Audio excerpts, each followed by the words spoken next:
All right, guys, we are now in a different part of the studio, and we're going to look at a very, very popular type of lighting today. It's this really kind of, it's a little bit edgy, a little bit punchier than a regular light. We are going to use a beauty dish. And this is very, very popular right now. This is, you know how things in photography go in phases? Well, right now everybody wants to shoot with a beauty dish.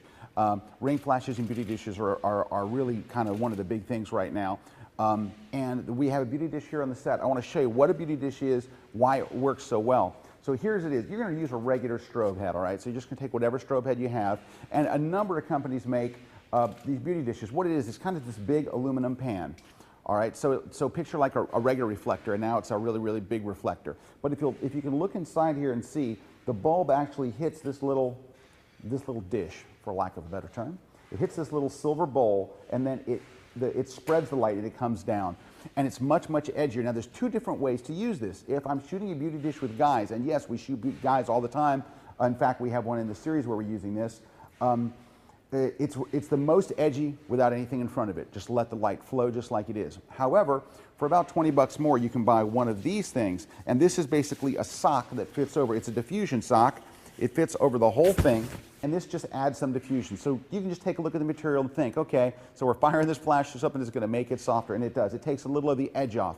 But still, it's a very bright, punchy light source.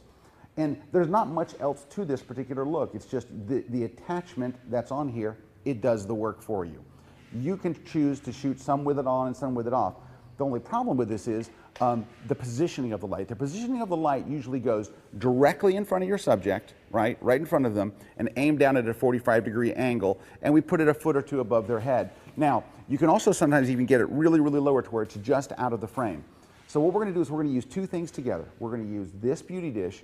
And now the beauty dish, if you just use it alone, is going to cast some shadows. You know, it's going to be kind of a, that's why it's great for shooting guys. It's kind of a you know, almost a overly dramatic, old Hollywood kind of almost creepy look. So if you bring in a reflector or another light below it, it reflects that light back into their eyes. So first, we're going to have Stevie's helping us on this shoot again. She's going to come in and we're going to get a shot of her. We're going to set this up first. I'm going to have Brad give me a hand. We're going to get this into place because it just needs to go up higher and then turn in. We're going to have Stevie come into the set and we're going to shoot a very close headshot using this beauty look. We're going to start with it without the reflector so you can see the problem we're going to have with the eyes. And I'll show you a way, if you don't have a reflector, how you can get around it. And then we'll bring in the reflector to finish off the piece. So let's go ahead and get Brad here. Brad's going to help me get this into place. And basically all he did was swivel it around the other side and then just lift it up high enough for her to walk under it. All righty, here we go. We pretty good there, Brad? I think so. All right, thank you. All right, we're going to bring Stevie in, who is our subject for this shoot. Here comes Stevie.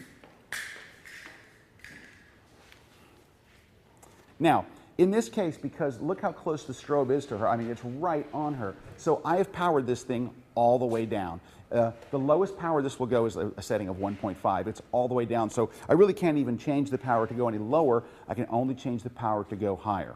All right, we're on a white background, but I'm not lighting the white background. There will be no light except for whatever spills off of this on the white background. So behind her will be gray. So, and I like that because she's wearing this white kind of scarf thing over her head. She's got white long gloves that she's going to put up on her face in just a moment. And then if it's on a white background, it might be a little overpowering. If I wanted that background to be solid white, I would just take another strobe right here and just aim it right back. I'd have it on a very low stand, aiming back there, or I actually could even put it behind her. Since I'm only going to shoot from here up, I could actually put it behind her. All right, let's take a couple of test shots. I want to give you my settings on the camera. We're using a 70-200 lens, which you can see is my kind of my workhorse lens for portraits. I use it quite a bit. We are in manual mode as always when we're working with strobes. I'm going to be at 1/125th of a second. We'll start at f5.6 and see what we get. All right, let's get nice in and close. I'm zoomed way in, so it's just basically a head and shoulder shot. Very nice. So I always start at that 1/25th 5.6. It's way too bright. And I just said we can't pull the power of the strobe down. It's all the way down. So I'm going to have to adjust my f-stop. All right, we're at 5.6. It's way blown out. So let's jump all the way up to 5.8, see if we're going in the right direction. Better, but still blown out. Let's go to f11. Let's really jump way up there and limiting our light. Ooh, we're almost there. f11 is almost there. f13. Nice. I'm at F13, which is fine. I could probably go one more. I'm going to go to F14. You ever use F14? Not very much, right? Here we go. F14 is about right.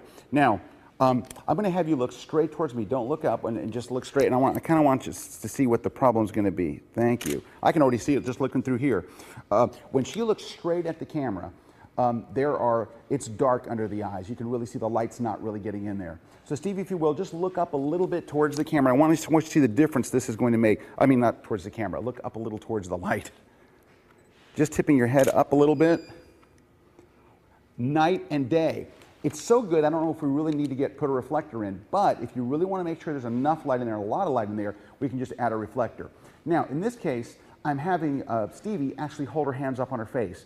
If she wasn't holding her hands on her face, I would actually hand her a reflector and go, can you please hold this? And hold it right up under, right just outside camera range.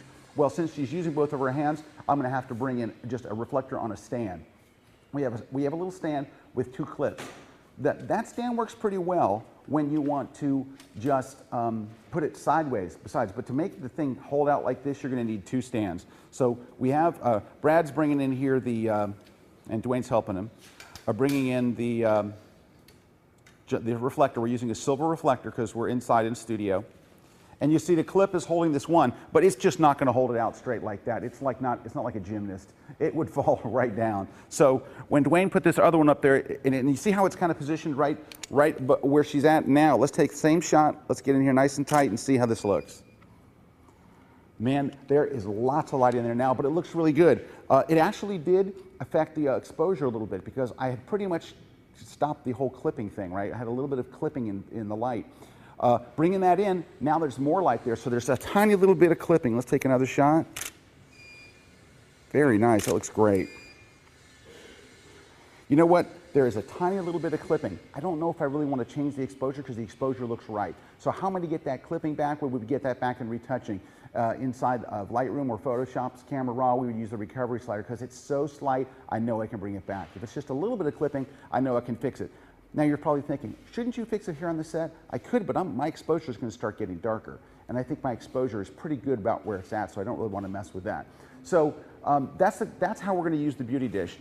It's got a little punchier, brighter light. It puts a lot of light in the face. It's very close to your subject, and that reflector really makes all the difference in the world. There is one more thing that we could have done. We're not going to do it because this is such a good, inexpensive way to do it. But what we could have added, instead of having this reflector under Stevie, we could have put another softbox right here.